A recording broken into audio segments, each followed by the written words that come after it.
Ce programme vous est présenté par Cegid, solution de gestion cloud pour les entreprises.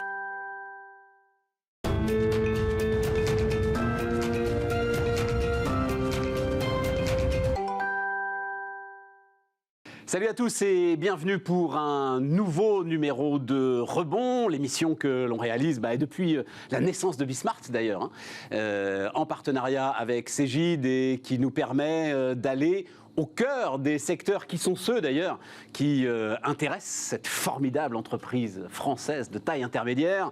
Vous le savez, on s'occupe du capital humain, des RH, on s'occupe du retail et on s'occupe de la finance sous toutes ses formes, la finance d'entreprise évidemment, la finance sous toutes ses formes. On a beaucoup parlé d'ailleurs avec Cegid et je crois qu'on n'a pas fini d'en parler, de la facture électronique, de ce qu'on appelle la démat fiscale, qui est une révolution tranquille qui est en train d'arriver pour les entreprises, mais je le sais, vous commencez à en prendre la mesure. Ça dépend de la taille de l'entreprise, mais vous commencez à en prendre la mesure. On en dira un mot. Là, on va revenir sur un sujet aussi qui est récurrent depuis la sortie du Covid, depuis la sortie des confinements, la gestion de la liquidité, la gestion du cash, est venue s'ajouter l'inflation. Donc c'est parti, on parle de tout cela et c'est un nouveau numéro de Rebond.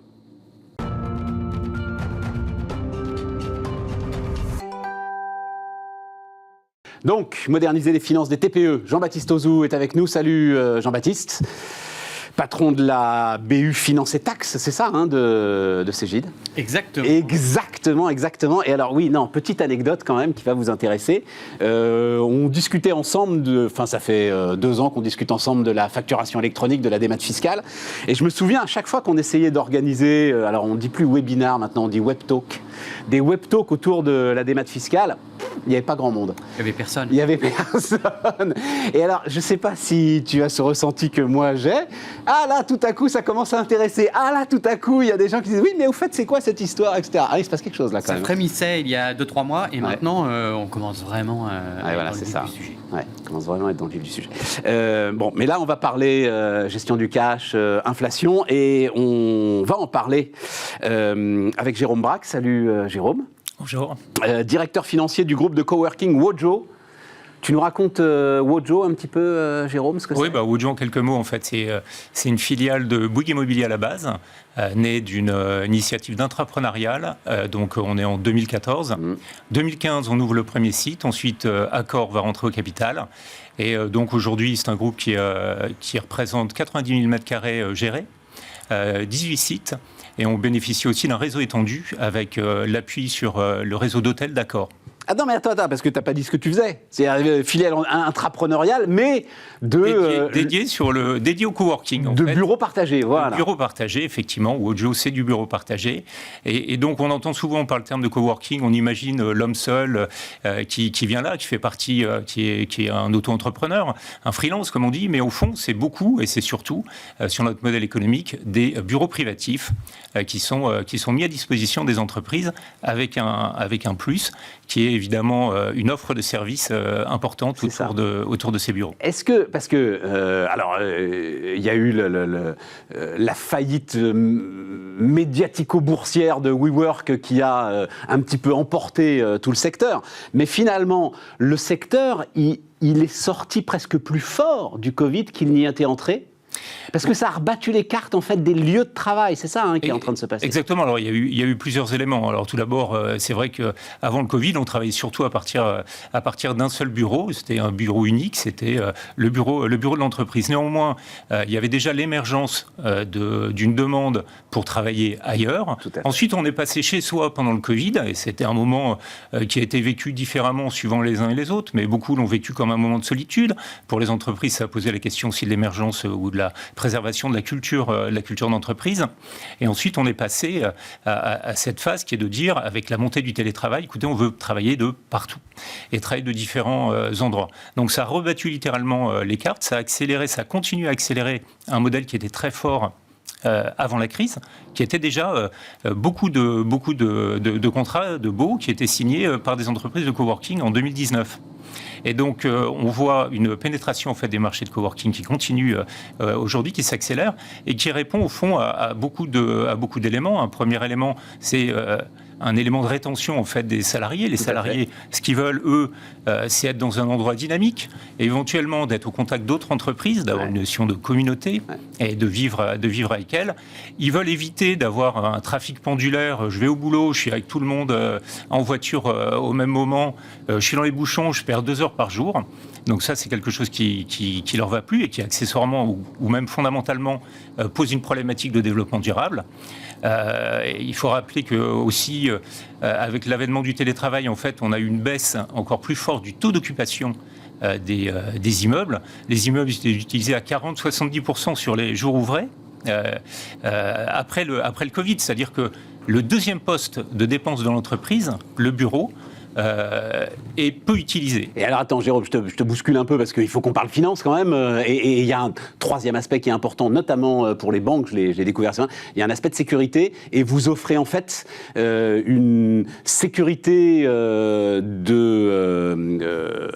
communication, relations, etc., qui est aussi très importante par rapport au télétravail chez moi.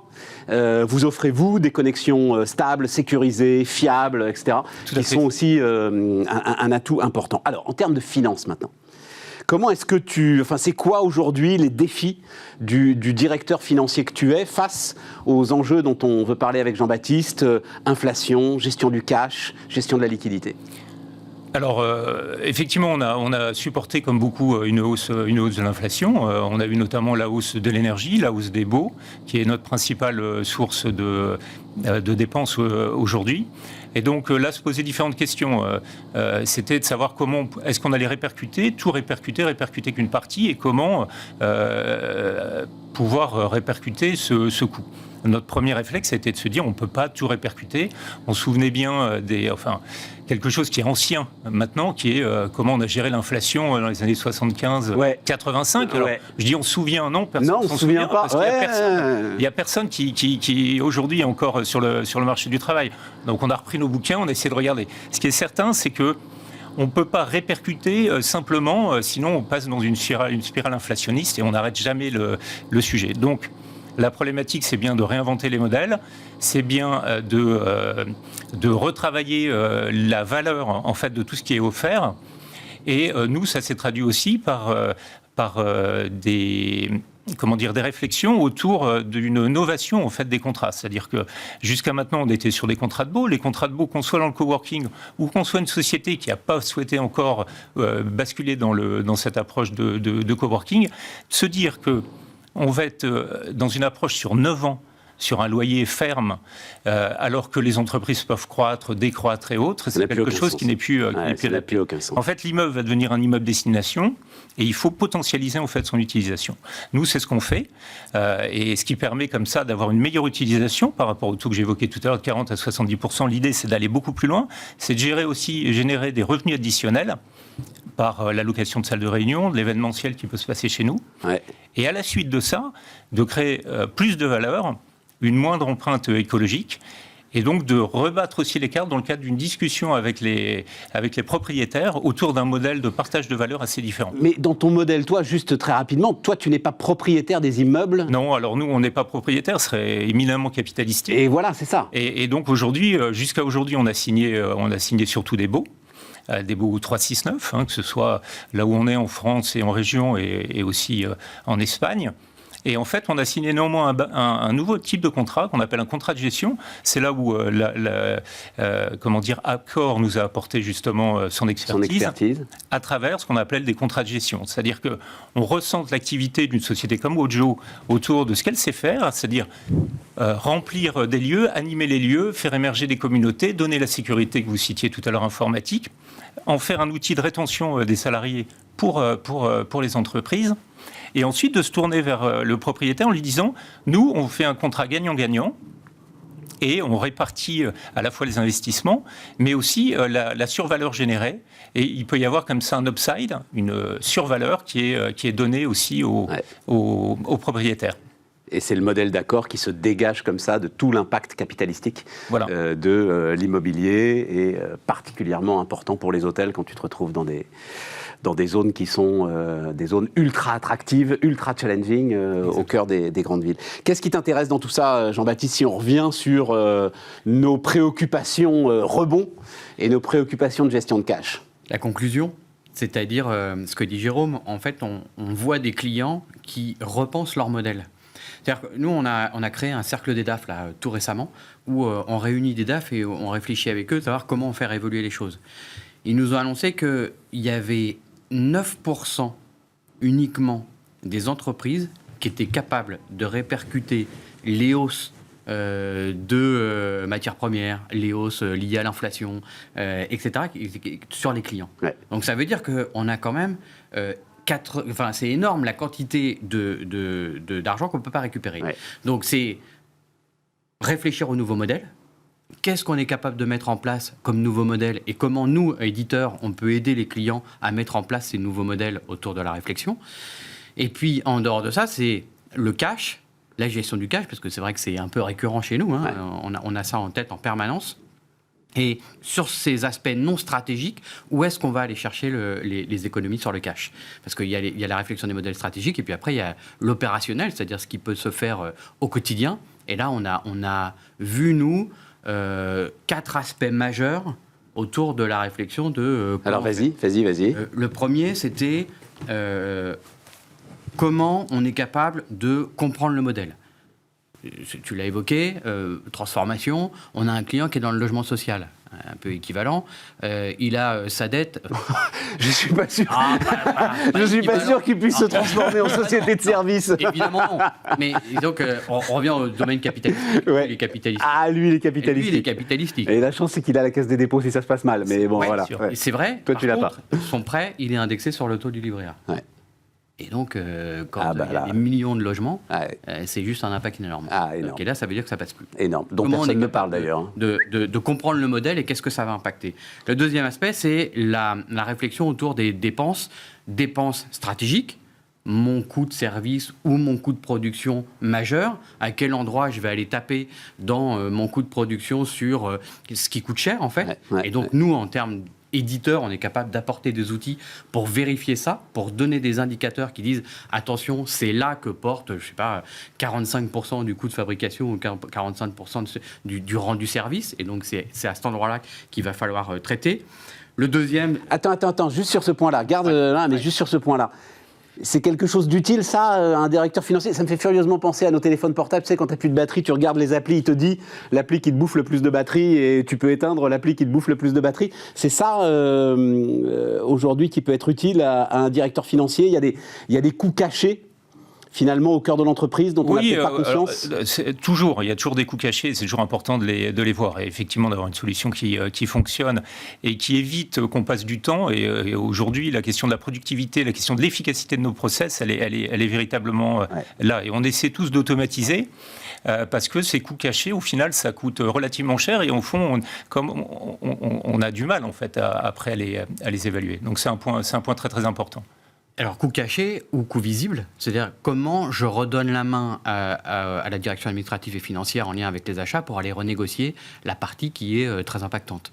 On a par exemple un client qui fabrique des chariots élévateurs. Ouais. 70% de ses coûts, c'est grosso modo les moteurs. S'il va économiser ne serait-ce que 3 ou 4 points sur cet élément-là. En allant renégocier avec son fournisseur de moteurs. En allant renégocier avec son fournisseur. Oui, mais ça, Jean-Baptiste, ce que je veux dire, c'est qu'il le sait. Il n'a pas besoin de toi pour ça. Il le sait, le gars, que 70% de ses coûts, c'est le moteur. J'aimerais bien. Mais pas toujours. J'aimerais bien. Voilà. Ah ouais, ta conclusion, c'est que pas toujours, en fait. Pas toujours. Pas toujours. En fait, pas toujours. Alors évidemment, personne dit je ne le sais pas. Mais globalement, avoir des outils qui permettent de le redonner et de mettre en évidence jusqu'où ça va et quel impact ça peut avoir. Ouais, c'est ça. Oui, évidemment, il n'y a pas un DAF qui va dire je ne le sais pas. Ouais. Ah. Après... et peut-être que le DAF le sait, mais pas le DG au-dessus. Et donc ça permet au DAF d'aller le mettre sous le nez du DG aussi. C'est un autre problème.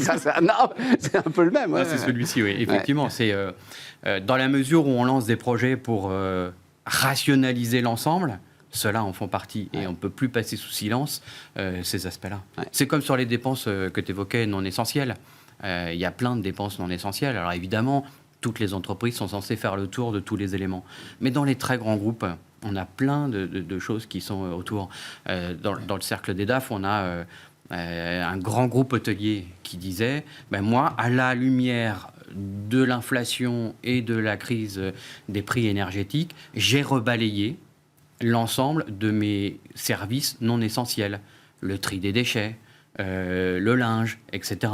Le tout sans avoir un impact majeur sur le service client. Ouais. C'est bien ça. Et puis sur tes engagements, sur les engagements environnementaux, parce que les exemples que tu donnes... Et voilà. Mais malheureusement, j'ai peur que ce soit les bons, les exemples que tu donnes, en Malheureusement, ils sont bons. Ouais, Malheureusement, ils sont bons. Et quelque part, avoir la capacité à aller l'analyser, à redonner la main ou à faciliter l'accès à ces éléments-là, c'est un point pour nous intéressant et que nos clients nous demandent. Jérôme ?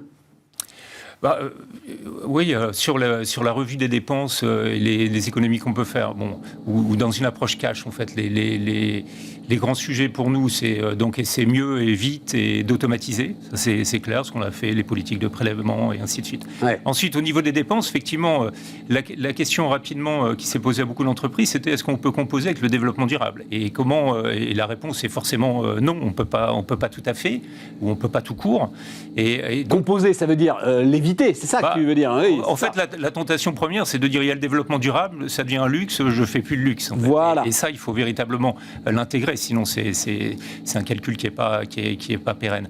Et ensuite, c'est mortel. C'est la license to operate qui, à un moment, va disparaître. Exactement. Voilà. C'est létal comme sujet. Exactement. Je suis d'accord. Parce qu'il y a un sujet qu'on n'a pas évoqué, qui est aussi l'émergence demain de contreparties intégrées dans notre comptabilité, donc la comptabilité environnementale, d'une part, et puis de dire il va falloir compenser tout ce qu'on fait.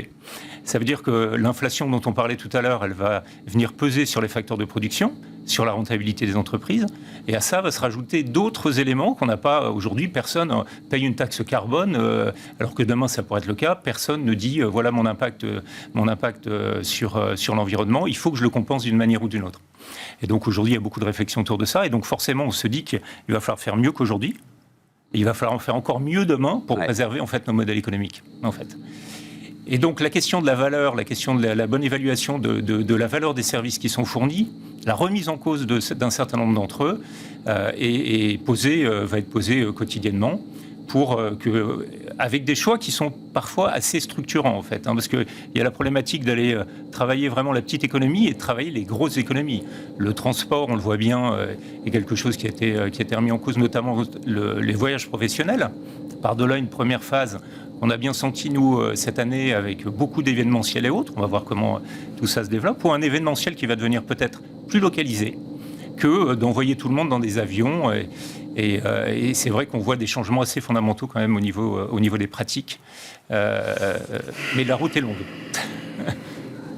Je reviendrai sur un point de Jérôme qui est mon troisième point. Rapproche-toi du micro. C'est l'accélération des paiements. En fait, tu l'as évoqué. Ouais.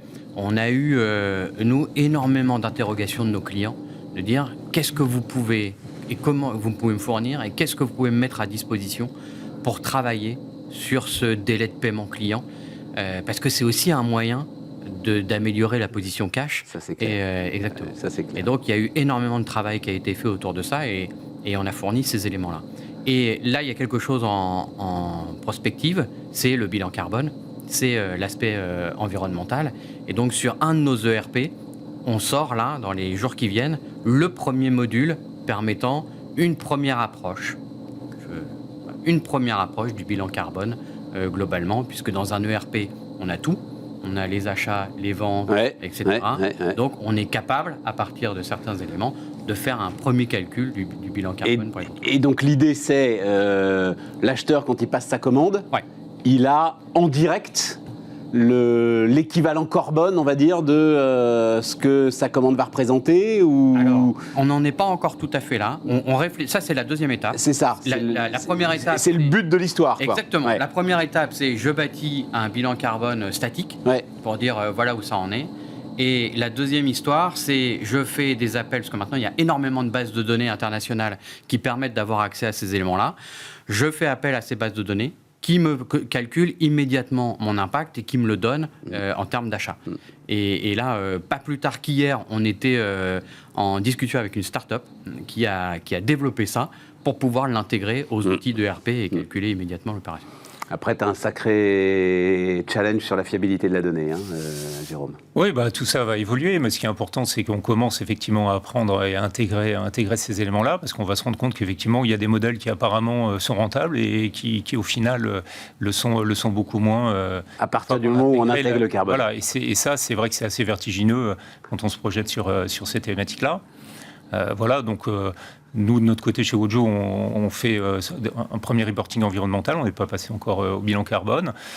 Mais il y a aussi des obligations qui vont nous rattraper en 2024-2025 sur le reporting, sur la responsabilité sociétale, la responsabilité durable et tous ces éléments-là. Donc il faut qu'on s'y prépare effectivement.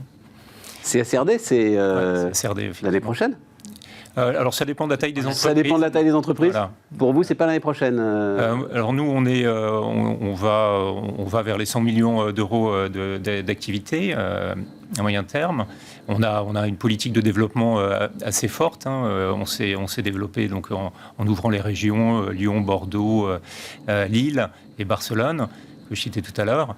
Et donc, il y a une limite qui est un peu supérieure. C'est-à-dire, pour certaines entreprises, ça va être 2024, et d'autres vont s'y préparer en 2024 pour passer en 2025. Il y a 3 critères, en fait. Il y a un critère de bilan, un critère de chiffre d'affaires, un critère de nombre de salariés. Exactement. Et si tu as 2 des 3 critères, tu es soumis à cette directive. Mais tu vois, c'est génial.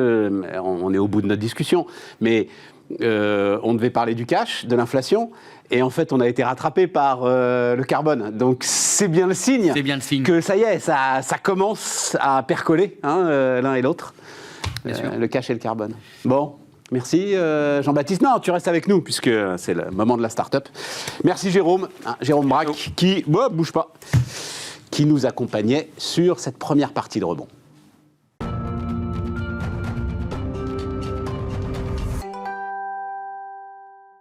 On repart donc. Jean-Baptiste, un mot. Donc, Asset Eyes. Charles Plenet de Batz est avec nous. Salut Charles. Salut Stéphane. Alors, au cœur, pour le coup, de la problématique maintenant de financement des startups. Voilà, on va faire court parce qu'on va droit au but. On sait que c'est devenu très très compliqué. Et tu offres, toi, mais j'imagine que c'est pas né comme ça, enfin le truc est venu depuis un petit moment, des solutions pour éviter ce qui s'appelle la dilution. Aujourd'hui, voilà, on le fait très très court. À partir du moment où c'est compliqué de lever de l'argent, ceux qui vous donnent de l'argent demandent de plus en plus de parts de capital. Même Bismarck en sait quelque chose. Et donc, pour éviter de perdre le contrôle de son entreprise, la dilution et toute la richesse produite, il faut se tourner vers toi.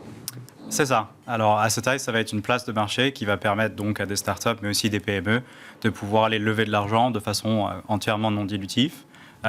Et on est une place de marché, donc ça veut dire qu'on ne va pas être l'acteur qui va mettre donc les fonds, mais on va réunir donc des prêteurs spécialisés pour faire ça.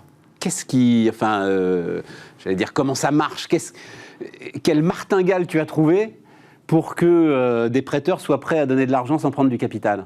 Alors, ça va être un modèle qui va être très différent, basé sur le revenu. Généralement, ça va être sur des revenus qui sont récurrents, donc qui vont avoir une certaine stabilité et une certaine prédictibilité. Et de par le fait qu'on va, par exemple, collaborer donc, avec des sociétés comme Cegid, qui vont avoir beaucoup de données, et ces données-là ont tout un historique, qui vont en fait donner une certaine certitude pour pouvoir prêter, on va dire, par rapport aux revenus. Donc, l'idée, ça va être que si vous avez, par exemple, un revenu annuel récurrent qui va être d'1 million, vous allez trouver des prêteurs qui vont vous prêter par exemple 40 à 60% de ces revenus-là. Et l'intérêt de ça va marcher un petit peu comme des lignes de financement en temps réel. Donc ça veut dire que quand votre revenu va augmenter, ce qui va se passer, c'est que votre capacité à se financer va augmenter aussi. Donc ça va vraiment suivre les revenus.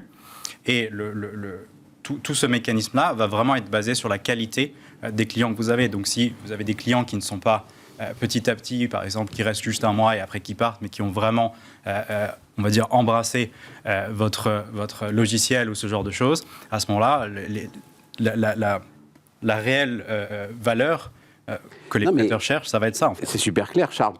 Globalement, tu agrèges des gens qui jouent le rôle que les banques alors, et moi j'y tiens là-dessus, je ne sais pas quelle est ta position, ne doivent pas jouer. En tout cas, ne jouent plus. N'ont jamais joué. N'ont jamais joué. Et non, mais c'est là où c'est passionnant ce que tu racontes, parce que Silicon Valley Bank, il ne faut pas qu'on ait la mémoire courte. Oui. Si tu participes, en fait, si la banque, et c'est une banque qui en plus est une banque de dépôt, participe à ces solutions de financement, On a un problème. on risque d'avoir un problème. Tout à fait. C'est évident. Nous, ça nous intéresse à triple titre. Alors vas-y, raconte-moi pourquoi ça t'intéresse. La première, c'est qu'on est sur des modèles avec des revenus récurrents. Donc, c'est quand même les modèles de l'éditeur en tant que tel. Donc, en termes de stratégie de marché, ça nous intéresse de savoir comment ça évolue. Est-ce qu'il y a des nouveaux modèles qui apparaissent? Évidemment. Et dans les startups, il y en a beaucoup. Ça nous intéresse en termes de système d'information, parce que ça veut dire qu'il y a une probabilité que ce soit des sociétés en très forte croissance. Et donc, nous avons des outils pour les accompagner, pour leur permettre de se structurer et de s'organiser. Et puis, il y a un troisième élément qui est pas négligeable chez nous.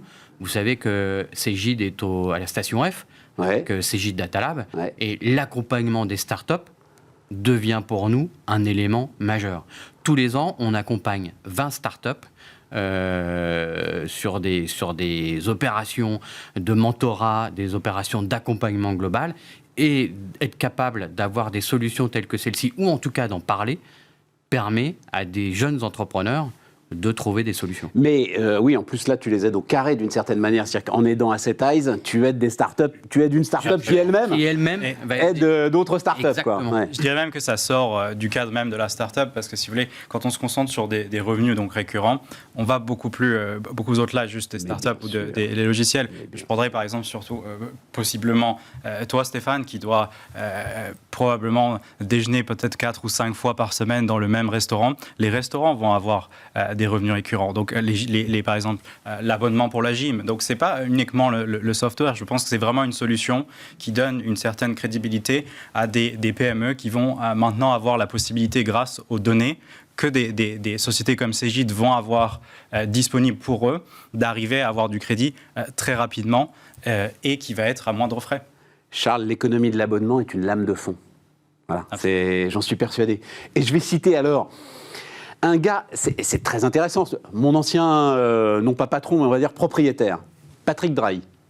Tu sais, Patrick Drahi, quand il a débarqué et tout, on a pris des leçons d'économie financière. Il est trop endetté, mon Dieu qu'il est endetté et tout. Mais lui, ça le faisait rigoler. Il disait, j'ai un opérateur télécom, les amis. J'ai une récurrence de revenus, mais qui est inattaquable. Absolument. Et en fait, lui considérait qu'il n'était pas assez endetté au regard des revenus garantis qu'il recevait. Et force est de constater que c'est le cas. Ce que vous prenez comme exemple est assez exceptionnel, parce que justement, les télécoms ont été les premiers à créer donc des véhicules spécifiques où mettre des millions d'abonnés dans des véhicules que des banques telles que Goldman Sachs ou BNP allaient justement racheter et donc mettre sur les marchés ou revendre à des fonds de pension. Donc c'est quelque chose qui existe depuis longtemps, et aujourd'hui, grâce à des outils et de la donnée comme ce qu'a Cegid et l'open banking et toutes ces choses qui sont en train d'ouvrir, permettent justement aujourd'hui de donner accès à des plus petites entreprises. Donc ça va bien au-delà des startups, tu as raison. Exactement. C'est une solution de financement, une nouvelle solution de financement pour l'ensemble des entreprises qui vont être saisies par cette vague de l'économie de l'abonnement. C'est passionnant tout ça, Jean-Baptiste. Hein. Extraordinaire. Extraordinaire, voilà. Bon ben merci Charles, merci Jean-Baptiste pour ce nouveau numéro de Rebond, et merci à vous de nous avoir suivis. On se retrouve évidemment très bientôt en partenariat avec Cegid. Ce programme vous a été présenté par Cegid, solution de gestion cloud pour les entreprises.